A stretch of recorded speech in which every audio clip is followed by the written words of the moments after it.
कांग्रेस की दुश्मन स्वयं गांधी परिवार है। मैं ये नहीं समझ पा रहा हूं राहुल गांधी खुद को किस वर्ग में मानते हैं कि इनकी नीति है चित भी मेरी पट भी मेरी। भारतीय जनता पार्टी ने मध्य प्रदेश में श्री मोहन यादव जी को मुख्यमंत्री बनाया है। अखिलेश यादव का हलक जो है वो सूख गया है। जनसत्ता संवाद में आज हमारे साथ हैं भाजपा के प्रदेश अध्यक्ष श्री प्रांशुदत्त द्विवेदी जी। प्रांशुदत्त द्विवेदी जी, जनसत्ता में आपका बहुत बहुत स्वागत है। नमस्कार, बहुत बहुत धन्यवाद। हमारा पहला सवाल आपसे यह है कि आपकी राजनीतिक एंट्री कैसे हुई? देखिए, भाजपा जो है वो अपने कार्यकर्ताओं को नीचे से आगे बढ़ाना शुरू करती है। उसी प्रकार मैंने मंडल में भी राजनीति करी है, जिले में भी राजनीति करी है, जिले का अध्यक्ष भी रहा हूँ, प्रदेश की टीम में भी रहा हूँ, राष्ट्रीय मंत्री भी रहा हूँ मोर्चे का। इससे पहले प्रदेश मंत्री था भाजपा का और मोर्चे के प्रदेश अध्यक्ष के रूप में पिछले 3 वर्षों से काम कर रहा हूँ। जैसे पार्टी समान रूप से सब कार्यकर्ताओं को अवसर देती है, वैसे मैं भी नीचे से काम करता हूँ, यहाँ तक पहुंचा हूँ। आप राजनीति में अपना आदर्श किसे मानते हैं? निश्चित तौर पर वर्तमान की राजनीति में देश में आदरणीय प्रधानमंत्री नरेंद्र मोदी जी और उत्तर प्रदेश में जिस प्रकार पूज्य योगी आदित्यनाथ जी काम कर रहे हैं, दोनों ही लोग सभी नौजवानों के लिए आदर्श हैं और मैं भी इनको ही अपना आदर्श मानता हूं। लोकसभा चुनाव 2024 को आप किस नजरिए से देखते हैं और बीजेपी को इस चुनाव में कितनी सीटें मिलने की उम्मीद है? देखिए, मेरा मानना यह है जिस प्रकार जनता का एक तरफा समर्थन मोदी जी के प्रति है, विरोधी दल कहीं दिखाई नहीं दे रहे हैं। एक बड़ा गठबंधन जो अखबारों में कागजों में बना था वो चुनाव आते आते बिखर गया है। तो निश्चित तौर पर जनता का अपार समर्थन हमारे साथ है और पूर्व के सारे रिकॉर्ड तोड़ते हुए 2014-19 के भी रिकॉर्ड तोड़ते हुए जो प्रधानमंत्री जी का 400 पार का नारा है, जनता के आशीर्वाद से भारतीय जनता पार्टी उसको पार करने वाली है। आपको क्या लगता है इंडिया गठबंधन कितनी सीटों पर कितनी सीटें लाएगी? मैंने आपको बताया कि जो सर्वे भी बता रहे हैं और जो जनता का मूड है, 400 भारतीय जनता पार्टी पार करने वाली है, तो बचे में फिर देखिए कौन कहां पहुंचता है, ये तो नतीजे ही बताएंगे। अखिलेश यादव जो सपा चीफ हैं वो हमेशा पीडीए की बात करते हैं। मुझे लगता है वो सवर्णों की बात क्यों नहीं करते? देखिए, जब इनको हर प्रकार से हार दिखने लगी, चाहे राहुल गांधी हो, राहुल गांधी भी जो है अपने मुंह से पीडीए की बात करते हैं। मैं ये नहीं समझ पा रहा हूं राहुल गांधी खुद को किस वर्ग मानते हैं। और राहुल गांधी कहते हैं कि बहुत उत्पीड़न हुआ, ये हुआ, तो लंबे समय तक तो कांग्रेस की ही सरकार रही है, तो फिर उत्पीड़न किसके द्वारा किया गया है? मोदी जी ने स्पष्ट रूप से बता दिया उनकी 4 जातियां कौन सी हैं। उन्होंने बताया कि उनकी जाति युवा है, गरीब है, किसान है, महिला है। तो एक प्रकार से उन्होंने देश के हर वर्ग को अपना मानते हुए और उन्होंने उसके लिए काम भी किया है, गरीबों के लिए, युवाओं के लिए, महिलाओं के लिए। आज तक जो कांग्रेस नहीं कर पाई वो भारतीय जनता पार्टी में मोदी जी के नेतृत्व में हुआ है और उसका परिणाम है कि आज हर वर्ग हमारे साथ है। अब बात आपने कांग्रेस की छेड़ दी है, तो कांग्रेस अभी तक अमेठी और रायबरेली से प्रत्याशी घोषित नहीं कर पाई। इसकी सबसे बड़ी वजह क्या है?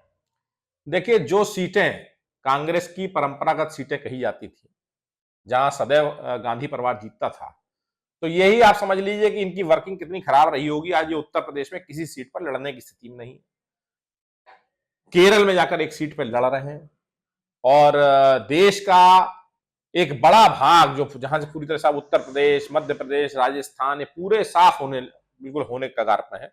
तो कांग्रेस की दुश्मन स्वयं गांधी परिवार है, जिसके नेतृत्व में कांग्रेस चल रही है। मुझको लगता है कांग्रेस को अब अंदरूनी मंथन की आवश्यकता है और उनको विचार करना चाहिए कैसे उनकी पार्टी जो है वो आने वाले समय में जीवित रह सकती है। इस पर पुनर्विचार की आवश्यकता है। राहुल गांधी लेकिन सर एक बड़ा आरोप लगाते हैं कि Bharatiya Janata party ED, CBI और तमाम जो जांच एजेंसियां हैं उनका दुरुपयोग कर रही है और इसी वजह से जैसे कई जगह चुनाव हुए, राहुल गांधी ने आरोप लगाए कि इसकी वजह से बीजेपी इन चुनाव को जीती है। अभी हाल में ही में चंडीगढ़ का मेयर का चुनाव हुआ, उसमें राहुल गांधी और विपक्षी पार्टियों ने आरोप लगाए। इस पे आपका क्या कहना है? देखिए, इनकी नीति है चित भी मेरी पट भी मेरी। अगर एजेंसियां अपना जो है काम जब कर रही होती तो कहती हैं कि हमें गिरफ्तार करके दिखाओ, और चूंकि जब इनके दामन पर दाग हैं तो एजेंसियां ईमानदारी से अपना काम कर रही हैं। पूरा देश जानता है कि चाहे प्रधानमंत्री मोदी हो, चाहे उत्तर प्रदेश के मुख्यमंत्री योगी हो, ये अपना जीवन जो है केवल जनता के लिए जीते हैं। कांग्रेसी जो है वो लोभ, लालच, इस प्रकार का जीवन जीते हैं। दुनिया और जनता जानती है किसका जीवन पारदर्शी है, देश के लिए और उनके साथ है, और एजेंसियां ईमानदारी से अपना काम कर रही हैं। जो दोषी है उसके ऊपर कार्रवाई कर रही है। अब हम फर्रुखाबाद लोकसभा सीट को लेकर बात करते हैं। फर्रुखाबाद लोकसभा सीट को लेकर इस बात चर्चा है कि जो बीजेपी कैंडिडेट और वर्तमान में भाजपा सांसद भी हैं, मुकेश राजपूत और सपा प्रत्याशी डॉक्टर नवल किशोर के बीच कांटे की टक्कर है। इसको आप किस नजरिए से देखते हैं? देखिए, पिछली बार भी जब सपा और बसपा का गठबंधन था, तो बहुत से लोग ये आकलन कर रहे थे, वोट बैंक जोड़ रहे थे, तो सपा और बसपा का मिलकर बड़ा वोट बैंक होता भी है। लेकिन हमारे लोकप्रिय प्रत्याशी सांसद मुकेश राजपूत जी जो हैं, वो 14 के बदले ज्यादा वोटों से जीते थे। और आप इस बार भी देखेंगे नतीजे चौंकाने वाले आने वाले हैं। हमारे सांसद की लोकप्रियता और हमारे प्रधानमंत्री, मुख्यमंत्री की लोकप्रियता, इन सब का जब मिलन होगा तो आप देखेंगे पुराने रिकॉर्ड तोड़ते हुए और भारी अंतर से मुकेश राजपूत फर्रुखाबाद की सीट जीते। एक सवाल सर और है कि गंगा एक्सप्रेस वे, जिसको लेकर फर्रुखाबाद में बड़ी चर्चा होती है, लोगों के बीच में होती है, तो गंगा एक्सप्रेस वे फर्रुखाबाद से अछूता कैसे रह गया? इसकी सबसे बड़ी वजह क्या रही? देखिए, अभी कुछ दिन पहले पूज्य मुख्यमंत्री जी फर्रुखाबाद आए थे और यहाँ के जनप्रतिनिधि भी लगातार प्रयास कर रहे थे, चाहे सांसद, विधायक में सभी लोग प्रयास कर रहे थे और मुख्यमंत्री जी ने मंच से घोषणा भी करी, बताया भी कि इस क्षेत्र के जनप्रतिनिधियों ने लगातार प्रयास किया और उन्होंने कहा कि गंगा एक्सप्रेसवे और बुंदेलखंड एक्सप्रेसवे के बीच में शीघ्र एक लिंक एक्सप्रेसवे का निर्माण जो है वो होने वाला है। और जब मुख्यमंत्री जी ने आश्वस्त किया तो हमको विश्वास होना चाहिए, हमको इंतजार करना चाहिए, आने वाले समय में निश्चित तौर पर फर्रुखाबाद भी एक्सप्रेसवे से जुड़ जाएगा। विपक्ष एक बड़ा और आरोप लगाता है कि बीजेपी संविधान को नष्ट कर रही है और हमें इसको बचाना है, इसके लिए सभी पार्टियां एक साथ आए जो भी बची। इस पे आपका क्या कहना है? देखिए, बीजेपी जनता का दिल जीतती है और ये दिल से दिल का मामला है, इस पर कोई जोर नहीं। प्रधानमंत्री के दिल में देश की जनता है और देश की जनता के दिल में प्रधानमंत्री है और यही स्नेह है जो वोट के रूप में चुनाव में निकल के आता है। अब हार के नतीजों से हताश और निराश लोग क्या कहेंगे? वो कभी ईडी को दोष देंगे, कभी सीबीआई को देंगे, कभी लोकतंत्र को देंगे, कभी जो है वो आपकी ईवीएम मशीन को देंगे। लेकिन सच्चाई यही है। अब ऐसे तो कई राज्य ऐसे होते हैं जहां भाजपा नहीं जीत पाती, वहां तो ये कुछ कहते नहीं है। लेकिन जहां उनको लगता है कि नतीजे भाजपा पक्ष में आने वाले हैं, तो लोकतंत्र, ईडी, सीबीआई, ईवीएम, इस सबका हल्ला मचाना शुरू कर देते हैं। लेकिन सच्चाई क्या है वो दुनिया जानती है। जो लोगों के मन में प्रधानमंत्री के लिए प्यार है, तो इस बार हम लोग सारे रिकॉर्ड तोड़ते हुए एक भारी बहुमत की 400 पार की सरकार बनाएंगे।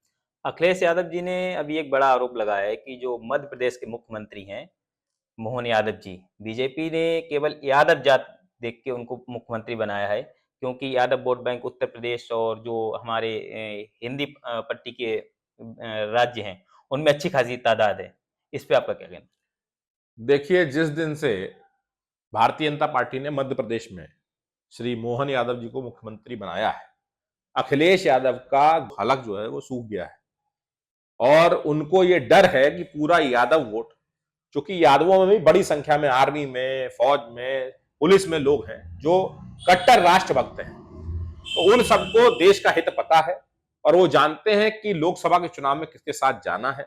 तो कहीं ये सारा वोट बैंक उनके पास से फिसल ना जाए और जो निश्चित रूप से प्रधानमंत्री जी की जो सेना को लेकर, देश की सीमाओं को लेकर, देश को मजबूत करने की नीतियां हैं, उनसे प्रभावित होकर भाजपा के साथ आने वाला है। तो इस घबराहट में उन्होंने बयान दिया है। कहां अखिलेश यादव कहते थे कि भारतीय जनता पार्टी जो है वो यादवों को अपने से दूर मानती है और जब भाजपा ने यादव मुख्यमंत्री दे दिया तो उनके पास जवाब नहीं है। तो इस प्रकार के वो बयान दे रहे हैं। आने वाले समय में आप देखेंगे कि जो यादव बाहुल्य लोकसभा है वहां पर भी बड़ी मात्रा में यादव मतदाता भाजपा को वोट देगा। एक सवाल सर और, बहुजन समाज पार्टी को लेकर आपका क्या कहना है?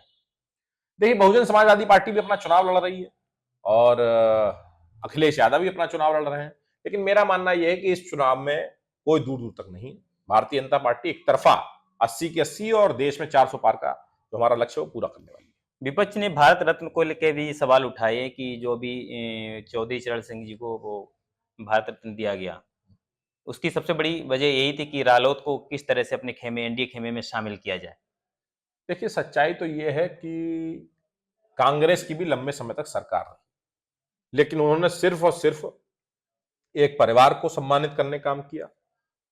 उसके विपरीत भारतीय जनता पार्टी जब भी आई, चाहे अटल जी के समय आई रही हो, चाहे अब आई, अपने देश के सभी महापुरुषों को, जिन्होंने भी देश की सच्ची सेवा करी है, उन सबको सम्मानित करने का काम किया। चौधरी चरण सिंह जी भी लगातार किसानों के लिए उन्होंने अपना जीवन समर्पित किया और उनके प्रति पूरे देश में एक अलग श्रद्धा का भाव था। कांग्रेस को भी अवसर थे, उन्होंने नहीं किया।